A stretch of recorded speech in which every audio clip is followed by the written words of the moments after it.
Meus irmãos, hoje é a nossa sétima aula de homilética, com muita alegria, a arte de pregar.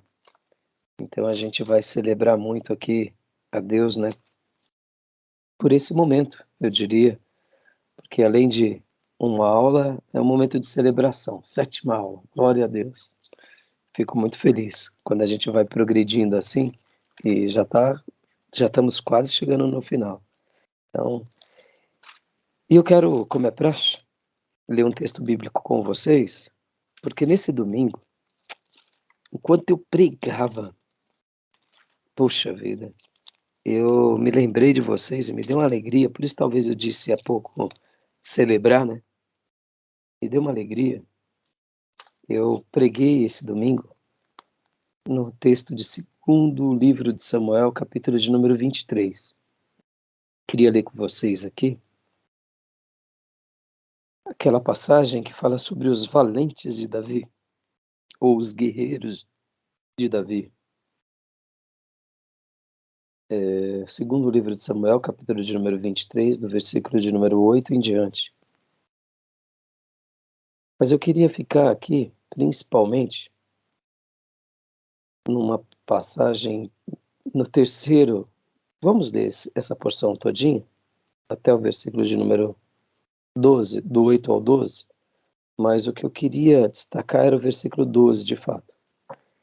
E como eu disse, eu estava pregando, até mencionei para a igreja, né? Não estou conseguindo sair de 2 Samuel. Toda vez vem alguma coisa. Eu até falei para os irmãos, eu já acabei a série de mensagens, mas está vindo. Então, que Deus faça como Ele desejar, né? Confesso que para domingo agora, possivelmente não é 2 Samuel, até porque hoje eu estava trabalhando em outro tema, mas a última palavra vem do mestre, né? E, e eu me lembrei muito de vocês.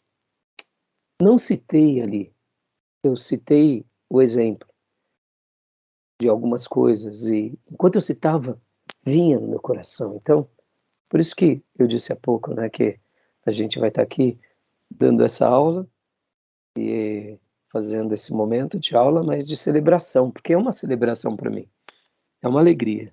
Então, pastor, tenha a bondade de ler para mim, Ora, segundo livro de Samuel, capítulo 23, versículo 8 ao 12. vamos lá.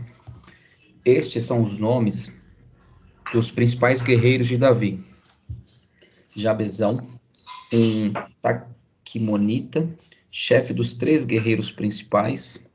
Numa ocasião, com uma lança, enfrentou 800 homens numa mesma batalha e os matou.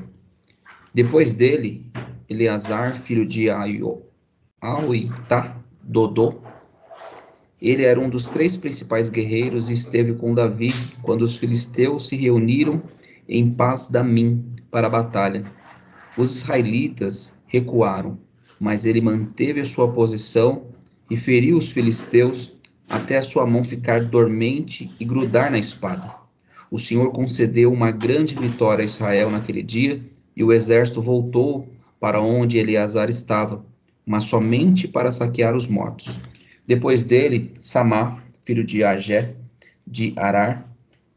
Os filisteus reuniram-se em Lei, onde havia uma plantação de lentilha.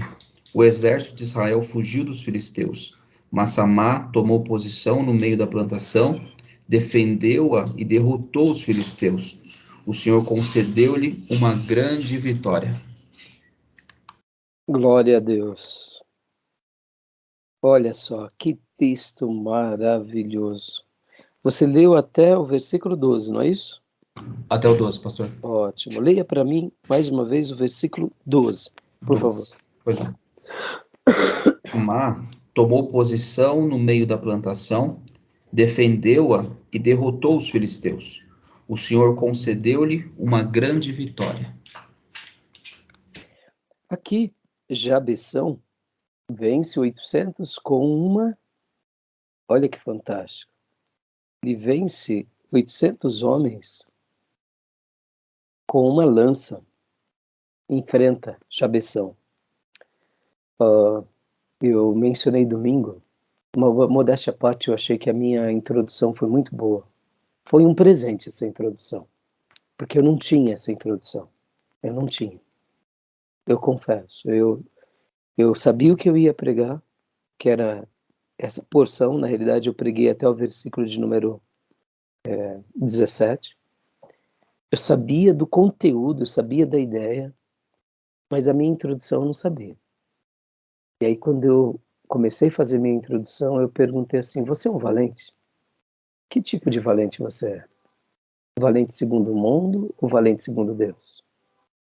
Porque se você é um valente segundo o mundo, a sua valentia não diz nada para Deus. Vamos pensar sobre isso hoje? Então, eu achei que foi muito legal. E aí, na minha introdução, eu trabalhei um pouco essa ideia. Falei assim, porque muitas vezes a gente é valente segundo o mundo, a gente enfrenta as pessoas, a gente não leva aforo para casa, a gente é sincero, diz a verdade, mas isso diz alguma coisa para Deus? Não diz nada.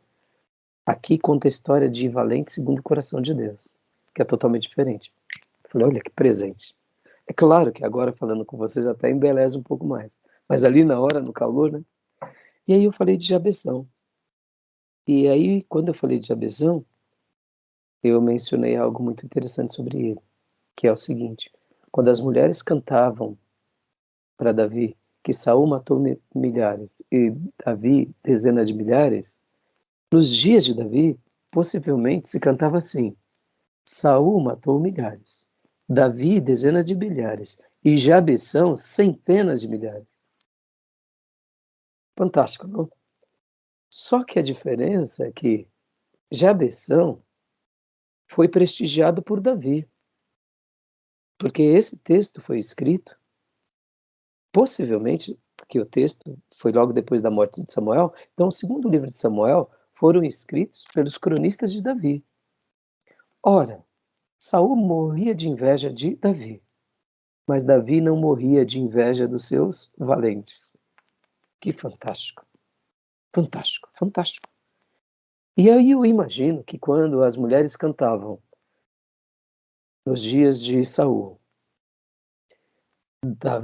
Saul matou milhares, Davi dezenas de milhares.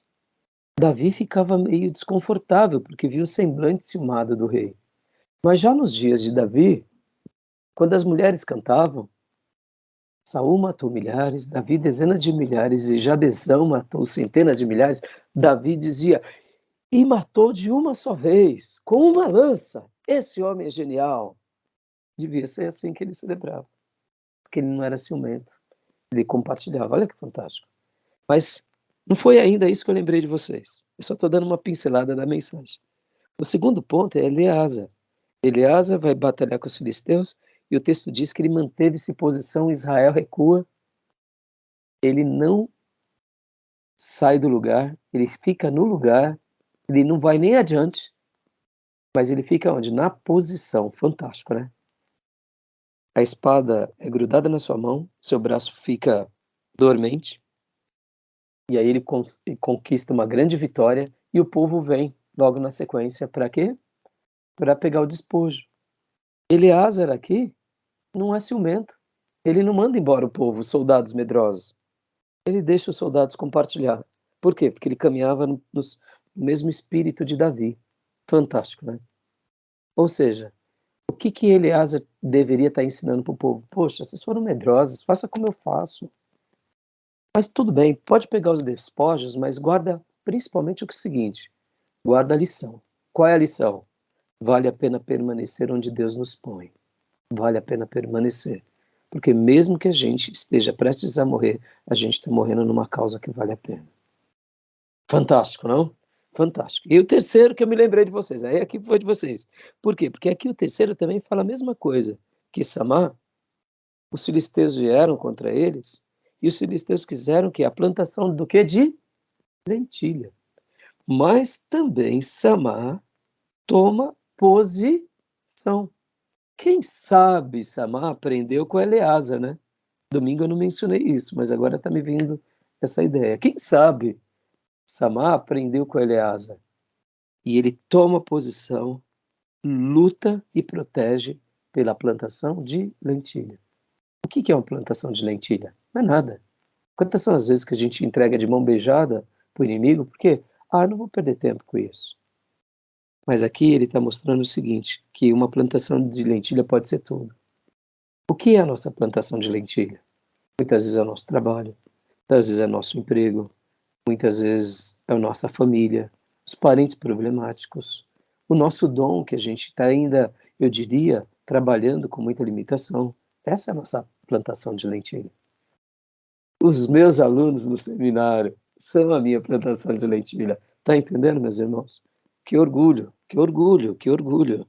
Muitas vezes ter um aluno é uma plantação de lentilha. Dois, já estou com 100% de lucro, entendeu? Plantação de lentilha. Tomar posição. E a vitória de Deus, ela vem sobre a nossa vida da forma do Senhor. Porque aqui o texto diz que o Senhor concedeu-lhe uma grande vitória. Amém? Então eu deixo essa introdução aqui para vocês. E quando eu falava isso, eu falava com muita convicção, né? Falava, o que que é a plantação de lentilha para a igreja? Eu falava, a tua família, a tua igreja, o teu dom. Aí eu lembrei de vocês. Aí me deu uma alegria, sabe? Não é uma alegria, estou até emocionado. Uma alegria. Porque mesmo gripado domingo, com dor de cabeça, eu sabia que eu tinha que entregar essa mensagem. E uma noite mal dormida, né? Não gosto de pregar assim, mas tem hora que a gente faz aquilo que Deus nos permite. E aí foi isso. E aí depois, é claro, eu tive o quarto ponto, que foi os três que vão buscar água para Davi. Tá bom, meus irmãos? Fica aqui essa meditação para vocês. Tá bom? Que a gente Amém. possa cuidar do nosso campo de lentilha, porque ele é precioso. O campo de lentilha pode ser a razão da nossa sobrevivência. Aquela ovelhinha que dá trabalho é o nosso campo de lentilha. Aquele obreiro problemático é o nosso campo de lentilha. A família, muitas vezes atribulada, o filho desviado, a filha desviada, os parentes, tudo perturbado, é o nosso campo de lentilha. O nosso país amado é o nosso campo de lentilha. Vamos lutar por ele. Amém?